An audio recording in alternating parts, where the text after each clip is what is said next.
Students, हम discuss करेंगे important news के बारे में। First news is regarding the pope Francis के पर्सपेक्टिव से है। पोप फ्रांसिस का डेथ हुआ है, पिछले कुछ दिनों से न्यूज के अंदर थे इनके हेल्थ इश्यूज की वजह से। प्रेजेंट समय के जो क्रिटिकल इश्यूज हैं उनके रिगार्डिंग में कंटिन्यूस इनके द्वारा अपना वॉइस है उसको रेज किया गया था कि माइग्रेटरी पर्सनस के राइट्स के पर्सपेक्टिव से हो या होमोसेक्सुअल कपल्स से उनके राइट्स को रिकॉग्नाइज करना हो। इनके द्वारा मेंशन किया गया था कि होमोसेक्सुअलिटी जो है वो किसी तरीके से क्राइम है, वो नहीं है। इसी वजह से इनको एज ए रिफॉर्मिस्ट जो धर्म गुरु हैं उसके रूप से भी रिकॉग्नाइज किया जाता है। हमारे यूपीएससी के एग्ज़ाम के रिगार्डिंग में क्या बेसिक इन्फॉर्मेशन आपको पता होना चाहिए, तो स्टूडेंट्स आपको जानकारी होना चाहिए रोमन कैथोलिक जो चर्च है उनका हेडक्वार्टर कहाँ पे सिचुएटेड है। वेटिकन सिटी जो कि रोम इटली के नियर बाई एरिया के अंदर में सिचुएटेड है, और वेटिकन सिटी आप देखिए कि एक स्मॉलेस्ट कंट्री है हमारे वर्ल्ड का। इसका अगर हम एग्जाम्पल के रिगार्डिंग में रीड करें तो सिटी स्टेट या माइक्रो स्टेट के एग्जाम्पल के रूप से भी आप वेटिकन सिटी को याद है वो रख सकते हो। इटली का जो टेरिटोरियल एरिया है वहाँ पे एक और कंट्री है वो सिचुएटेड है, जैसे कि हम साउथ अफ्रीका को जब रीड करते हैं तो वहाँ पे लेसोतो एंड स्वाजीलैंड नाम के दो कंट्री सिचुएटेड हैं। वैसे ही इटली के अंदर भी, इटली के टेरिटोरियल एरिया के अंदर भी दो कंट्री हैं, एक वेटिकन है और अदर कंट्री कौन सा है उसको आप कमेंट सेक्शन के अंदर बताना है, वो आपका होमवर्क है। स्टूडेंट्स, नेक्स्ट न्यूज़ के पर्सपेक्टिव से अगर हम रीड करें तो इंडिया और यूएस के पर्सपेक्टिव से है। यूएस के जो वाइस प्रेसिडेंट है इंडिया के ट्रिप के लिए आए हैं, तो उनके द्वारा इंडियन पीएम के साथ में या इंडियन अथॉरिटीज़ के साथ में जो जो बायलेटरल ट्रेड एग्रीमेंट है उसके रिगार्डिंग में जो टर्म ऑफ रेफरेंस हैं उनके नेगोशिएशन को यहाँ पे रीड फाइनलाइज है वो किया गया है। तो उन सब का बेसिक मोटिव यही है कि आने वाले समय के अंदर में जो बायलेटरल ट्रेड है उसको इंडिया और यूएस किस तरीके से कैरी आउट करेंगे, उसके रिगार्डिंग में किस तरीके से जो नेगोशिएशन है वो रहेगा। नेक्स्ट न्यूज़ के पर्सपेक्टिव से अगर हम रीड करें तो स्टील के इंपोर्ट के बारे में है। इंडियन अथॉरिटीज़ के द्वारा 12% का जो टेम्प्रेरी रूप से सेफ गार्ड ड्यूटी है उसको इम्पोज किया गया है स्टील के इंपोर्ट के ऊपर में। बेसिक मोटिव क्या है? बेसिक मोटिव यही है कि अदर कंट्रीज से आने वाला जो स्टील है या जो डंपिंग ऑफ स्टील है उसको रोका जा सके और इंडियन डोमेस्टिक इंडस्ट्री है उसको यहाँ पे प्रोटेक्ट किया जा सके। इंडियन अथॉरिटीज़ के पास में या हर एक कंट्री के पास में इस तरीके के जो टूल्स हैं वो अवेलेबल हुआ करते हैं अपनी डोमेस्टिक इंडस्ट्री को प्रोटेक्ट करने के पर्सपेक्टिव से। अगर हम स्टूडेंट्स स्टील के प्रोडक्शन के रिगार्डिंग में रीड करें तो इंडिया आप देखिए कि सेकंड बिगेस्ट जो प्रोड्यूसर है क्रूड स्टील के रिगार्डिंग में, जो क्रूड सेक्टर का है। फिनिशिंग के रिगार्डिंग में आप देखिए कि इंडिया यहाँ पे प्रेजेंट समय में नेट इंपोर्टर के रूप से वर्क किया करता है। लास्ट 2 ईयर्स से इंडिया के द्वारा फिनिश जो स्टील के प्रोडक्ट्स हैं उसके अंदर में मोर इम्पोर्ट है उसको कैरी आउट किया गया। इंडिया के अंदर कौन से ऐसे कंट्रीज हैं जहाँ से मोर स्टील है वो आया करता है, तो स्टूडेंट्स इंडिया के अंदर में स्टील आया करता है बेसिकली साउथ कोरिया से। फर्स्ट जो कंट्री है वो साउथ कोरिया है, फिर आप देखिए कि चाइना है। और चाइना से आने वाला जो इम्पोर्ट है उसी को रोकने के रिगार्डिंग में सेफ गार्ड ड्यूटी है उसको यहाँ पे इम्पोज है वो किया गया। नेक्स्ट अगर हम रीड करें स्टूडेंट्स नक्सलिज्म के पर्सपेक्टिव से है। नक्सल जो पर्सन है उनको एलिमिनेट किया गया है सिक्योरिटी फोर्सेज के द्वारा, और 2026 का ईयर है उसको एज ए टारगेट ईयर के रूप से रखा गया है मिनिस्ट्री ऑफ होम अफेयर्स के द्वारा। जब तक नक्सलिज्म है उसको हमें एलिमिनेट करना है, हमारे कंट्री को एज ए नक्सल फ्री के रूप से सेटअप करना है।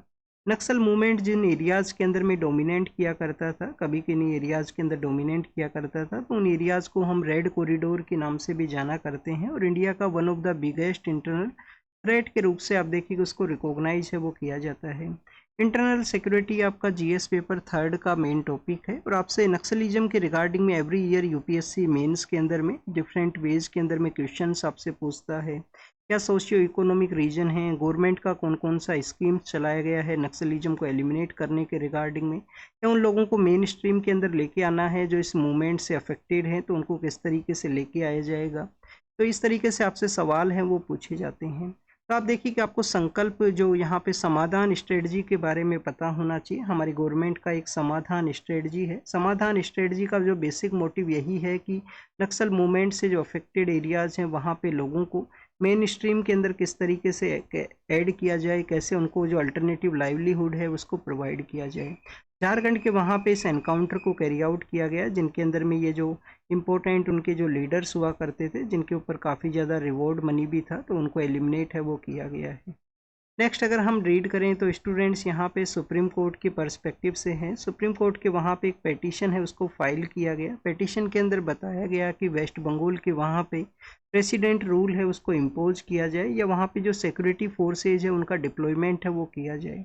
तो स्टूडेंट्स पिछले कुछ समय से जब से सुप्रीम कोर्ट के द्वारा गवर्नर का जो असेंट पावर है उसके रिगार्डिंग में जजमेंट को डिलीवर किया गया था, तो सुप्रीम कोर्ट के अगेंस्ट में भी आप देखिए कि कुछ स्टेटमेंट्स वो आए थे एग्जिस्टेंस में, इसके अंदर में सुप्रीम कोर्ट का जो मैंडेमस है, जो डायरेक्शन को इश्यू करना, अगर टाइम बाउंड मैनर के अंदर में जो असेंट नहीं डिलीवर किया जाता है, तो आप देखिए कि यहाँ पे सुप्रीम कोर्ट के द्वारा भी ऑब्जर्व किया गया कि आप भी यहाँ पे जो मैंडेमस है उसी के रिगार्डिंग में यहाँ पे सुप्रीम कोर्ट को पेटिशन के अंदर में कह रहे हो कि यहाँ पे सिक्योरिटी फोर्सेज हैं उनका डिप्लॉयमेंट किया जाए। आर्टिकल 355 है उसको भी मेंशन किया गया कि अगर किसी स्टेट के अंदर में लॉ एंड ऑर्डर है वो कॉन्स्टिट्यूशन के प्रोविजन के अकॉर्डिंग में नहीं कैरी आउट होता है, या सेंटर का जो रिस्पॉन्सिबिलिटी है, सेंटर का जो ड्यूटी है कि किसी भी स्टेट के अंदर में कोई एग्रेशन है, इंटरनल डिस्टर्बेंस का सिचुएशन क्रिएट हुआ है, law and order according to the constitution नहीं कैरी आउट है, तो वहाँ पे सेंटर के द्वारा उस स्टेट को प्रोटेक्ट किया जाए। तो उसी को आप देखिए कि यहाँ पे जो डायरेक्शन इश्यू करने से मना है वो किया गया है यहाँ पे सुप्रीम कोर्ट के द्वारा पेटिशन के अंदर में।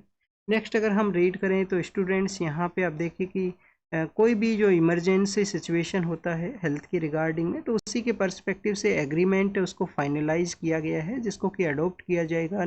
वर्ल्ड हेल्थ असेंबली जब यहाँ पे आने वाले समय के अंदर कंडक्ट होगा तो उसको इस कंट्रीज के द्वारा इसको अडोप्ट किया जाएगा। तो पेंडेमिक एग्रीमेंट है वो यहाँ पे नेगोशिएट है वो किया गया है कि कैसे प्रिवेंट करना है, प्रिपेयर करना है और रिस्पॉन्ड करना है पेंडेमिक के समय में। कोविड-19 के इनिशियल फेज के दौरान में आप देखिए कि काफ़ी सारे कंट्रीज़ का जो बेटर कोऑपरेशन एंड कोऑर्डिनेशन है वो आपको नहीं देखने के लिए मिलेगा, क्योंकि किसी भी तरीके से पेंडेमिक का जो एग्रीमेंट है वो एग्जिस्टेंस में नहीं था। तो इक्विटेबल एंड अफोर्डेबल एक्सेस के रिगार्डिंग में यहाँ पे हेल्थ के जो जो यहाँ पे पैरामीटर्स हैं जिनको कि फॉलो करना है, या हेल्थ के जो इक्विपमेंट्स रिक्वायरमेंट है जिसमें मेडिसिन्स भी हैं, वैक्सीन्स भी हैं, तो उसके रिगार्डिंग में इक्विटेबल एंड अफोर्डेबल जो एक्सेस है उसको कैरी आउट करने की पर्सपेक्टिव से भी इम्पोर्टेंट ये यहाँ पे पेंडेमिक एग्रीमेंट है वो रहेगा। इसके अलावा आप देखिए कि अकॉर्ड है वर्ल्ड को मोर सेफर बनाने की रिगार्डिंग में, आने वाले समय के अंदर में कोई पेंडेमिक यहाँ पे या कोई हेल्थ का आउटब्रेक होता है तो कंट्रीज एक दूसरे के साथ में कोऑर्डिनेट एंड कोऑपरेट है वो कर सकें। नेक्स्ट अगर हम रीड करें स्टूडेंट्स रसिया के पर्सपेक्टिव से है, रसिया का आप देखिए कि कंटिन्यूस जो एक्सपेंशन है यूक्रेन के अंदर में, तो उसी के रिगार्डिंग में यहाँ पे मेंशन किया गया। वन डे का जो ट्रूस है उसको कैरी आउट किया गया था, बट उसका किसी तरीके से कोई इम्पैक्ट है वो नहीं रहा। एक दूसरे का जो अथॉरिटीज़ हैं रसिया एंड यूक्रेन के द्वारा एलिगेशंस लगाए गए कि उनके द्वारा जो ट्रूस है उसको ब्रेक है वो किया गया। रसिया को आप देखिए कि 2014 के समय भी जो क्रीमिया है उसको अनेक्स किया गया था, तो कंटिन्यूस उनका जो एक्सपेंशन है वो न्यूज़ के अंदर में है, एक्सपेंशन उनके द्वारा कैरी आउट किया गया है, कंटिन्यूस कन्फ्लिक्ट उनका हुआ है।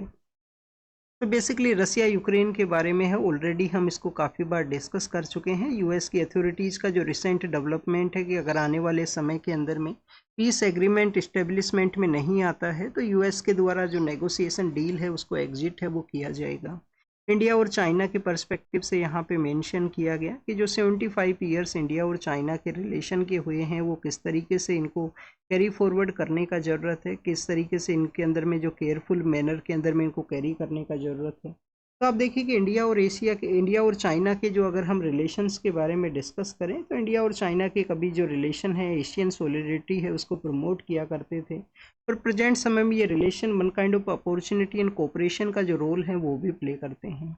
अपॉर्चुनिटी के रिगार्डिंग में आप देखिए कि काफ़ी सारे ऐसे पैरामीटर्स हैं, काफ़ी सारे ऐसे एरियाज़ हैं जिसके अंदर में बहुत कंट्रीज हैं एक दूसरे के साथ में कोऑर्डिनेट करते हुए बेटर जो हाइट्स हैं उनको अचीव कर सकते हैं। यहाँ पे जो राइटर हैं उनके द्वारा डिफरेंट पर्सपेक्टिव से जो चाइना लेंस के थ्रू जो चैलेंज है, यूएस का क्या यहाँ पे रोल है, उसके पर्सपेक्टिव से इस कम्प्लीटली एडिटोरियल है उसको एग्जामिन किया गया है।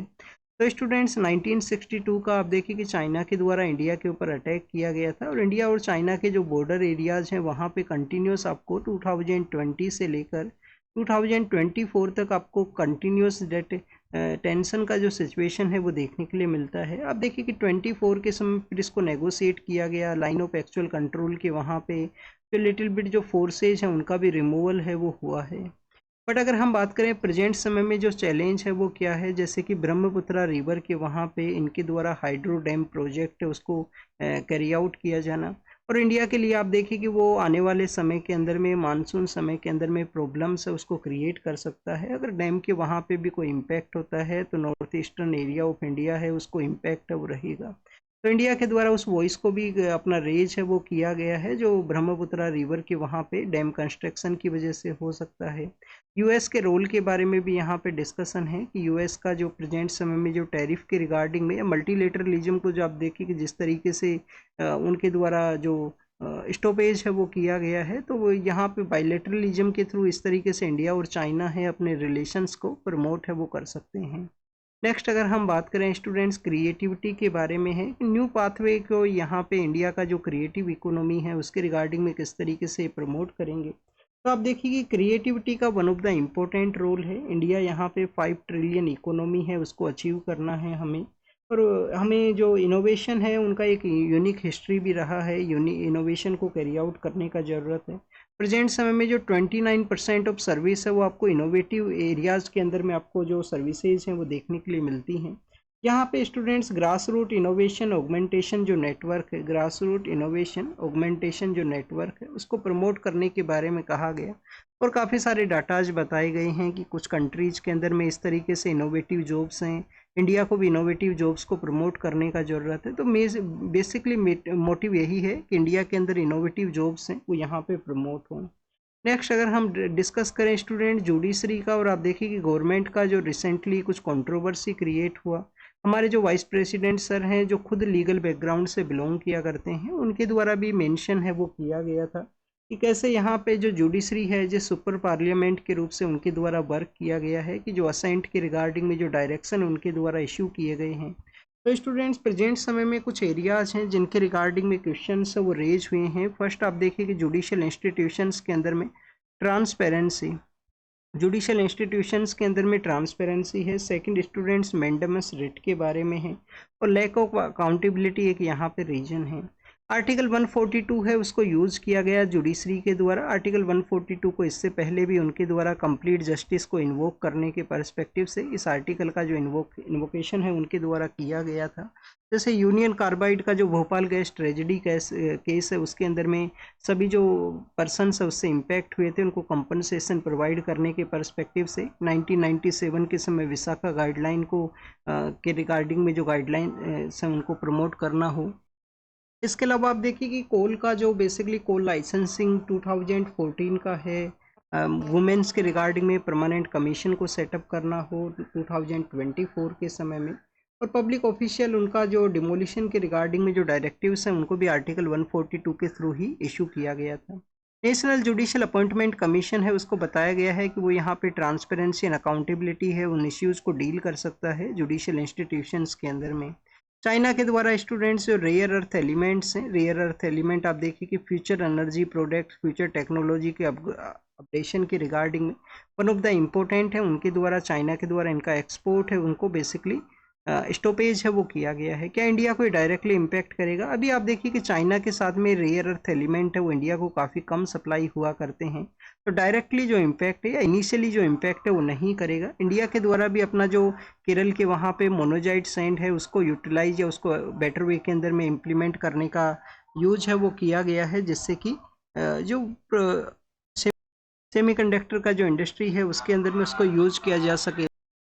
नेक्स्ट अगर हम रीड करें स्टूडेंट जम्मू एंड कश्मीर के पर्सपेक्टिव से है, रामबन के बारे में हमने कल भी रीड किया था कि वहाँ पे डिस्ट्रैक्शन है वो क्रिएट हुआ है अर्थक्वेक लैंडस्लाइड हिल स्ट्रॉम लैंडस्लाइड की वजह से। इसरो के द्वारा सक्सेसफुली वे के अंदर जो डॉकिंग है उसको कैरी आउट किया गया PSLV C60 के थ्रू, उनके द्वारा स्पेडएक्स नाम से जो मिशन है उसको लॉन्च किया गया था। उसका बेसिक मोटिव यही था कि डॉकिंग एंड अनडॉकिंग है उसको स्पेस के अंदर कैरी आउट किया जा सके। तो आप देखिए कि सक्सेसफुली इसरो के द्वारा इस मिशन को कंडक्ट वो किया गया है। इंडिया से पहले आप देखिए कि USA है, रसिया है और चाइना नाम का जो 3 कंट्रीज हैं, इंडिया 4th कंट्री है जिनके द्वारा स्पेस के अंदर डॉकिंग है उसको सक्सेसफुली वे के अंदर कैरी आउट किया गया। इंडिया के अंदर में जो स्मूथली पावर का जो ट्रांसफ़र हुआ उसके रिगार्डिंग में जो सिविल सर्विस है, स्पेशली ऑल इंडिया सर्विस है, उसके इम्पोर्टेंट रोल को बताया गया है यहाँ पे। स्टूडेंट्स आर्टिकल 312 के अंदर में ऑल इंडिया सर्विस है उसके बारे में मेंशन है। और आप देखिए कि ऑल इंडिया सर्विस जब भी हम इंडिया का यूनिटरी फीचर के बारे में रीड करते हैं तो वन ऑफ द इम्पोर्टेंट वो एग्जांपल है यूनिटरी फीचर का।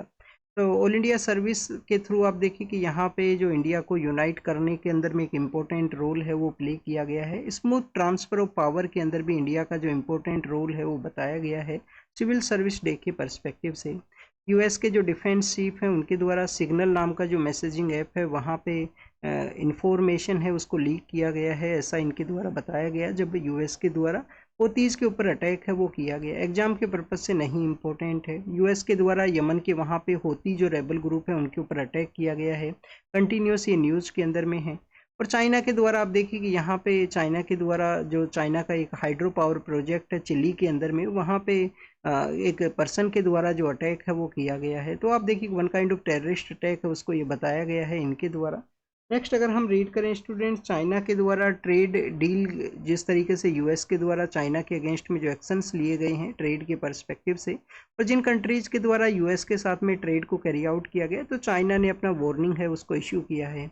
पोप फ्रांसिस के बारे में यहाँ पे मेंशन किया गया। तो this is all the information related to the today's newspaper. आप इसको रीड कीजिए, रिवाइज कीजिए, जो भी इंफॉर्मेशन आपको मिला है उसको नोट डाउन कीजिए। Thank you students, thank you very much.